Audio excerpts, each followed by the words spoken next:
This whole thing about decentering men on social media, my problem with it is that it's not really that realistic because when you look at the content around it, a great deal of this content actually centers around men.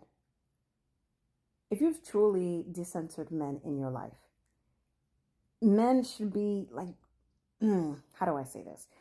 They shouldn't be in your mouth all the time. There are so many other things to focus on in your life. Like, let's talk about traveling, how to navigate being a black woman in the workplace, tactics to use in order to survive in this cruel world, navigating colorism, racism, all of that stuff.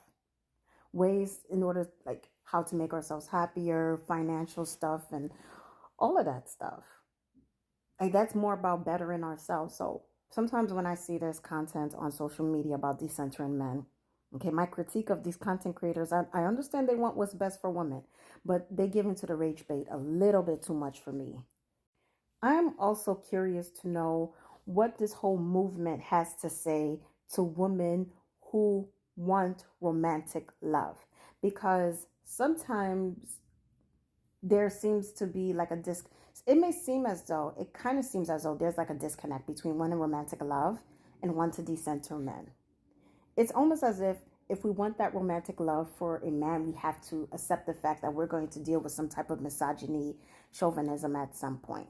How do you navigate that? What do you say to a woman who's never had romantic love in her life? Are you going to say to her, just don't have a man? What advice would you give to a woman like that? How do you decenter men while wanting men at the same time? Because we are not all lesbians. We are not all lesbians. We are not all turned off by romantic love. Some of us are lover girls. So what advice would you have for them?